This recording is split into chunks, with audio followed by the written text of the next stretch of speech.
Assalamualaikum warahmatullahi wabarakatuh. Selamat datang di channel Bu Guru Berbagi.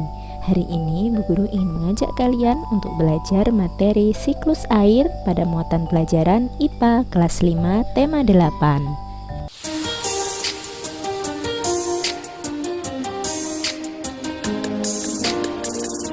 Siklus air atau siklus hidrologi adalah sirkulasi atau perputaran air secara terus-menerus dari bumi ke atmosfer lalu kembali ke bumi.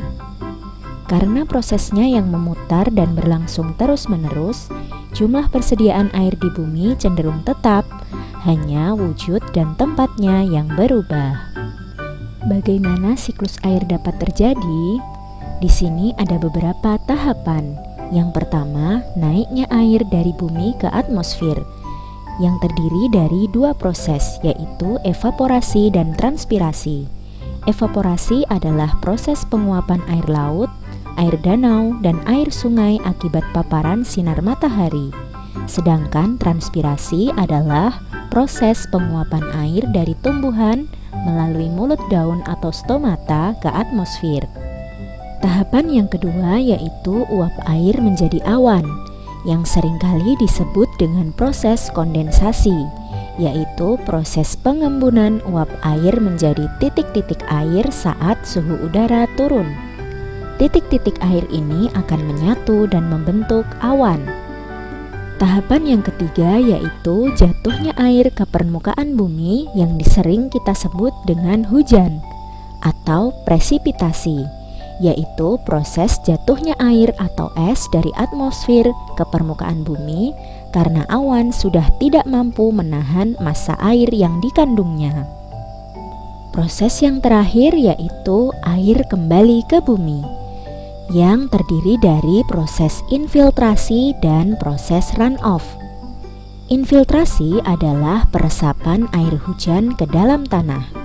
Sedangkan runoff yaitu air hujan yang menjadi air permukaan dan mengalir ke tempat lebih rendah atau tergenang dalam bentuk sungai, danau, waduk, dan rawa. Tahukah kalian bahwa siklus air menghasilkan air bersih? Begini penjelasannya. Pada siklus air ada proses penguapan air dari permukaan bumi. Kemudian pada penguapan air itu kotoran pada air akan tertinggal atau tidak ikut menguap. Uap air yang naik dan membentuk awan merupakan uap air yang bersih. Maka saat awan menjadi mendung lalu turun menjadi hujan, air yang turun juga merupakan air bersih. Air hujan yang jatuh ke bumi sebagian akan diserap oleh tanah menjadi air tanah, dan sebagian lagi akan terus mengalir menjadi air permukaan. Berikut ini adalah perbedaan antara air tanah dan air permukaan.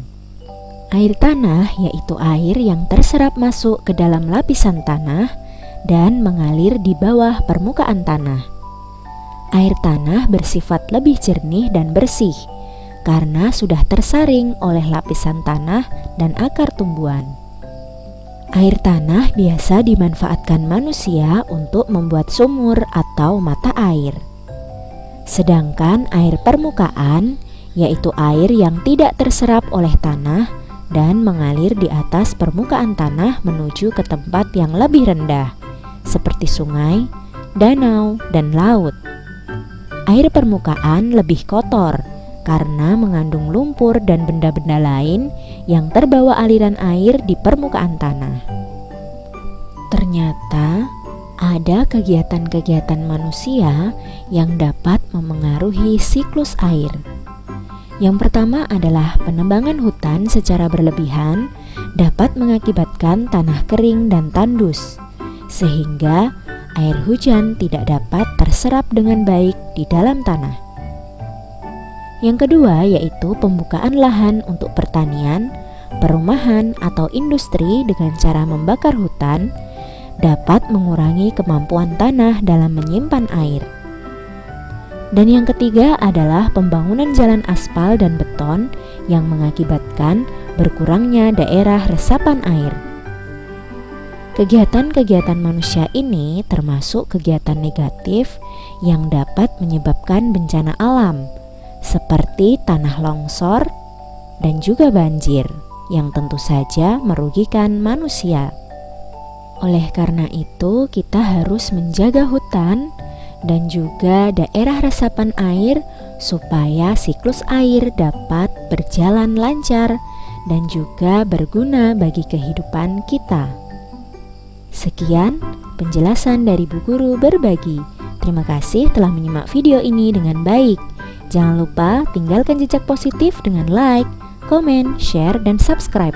Wassalamualaikum warahmatullahi wabarakatuh. Sampai jumpa pada video-video berikutnya.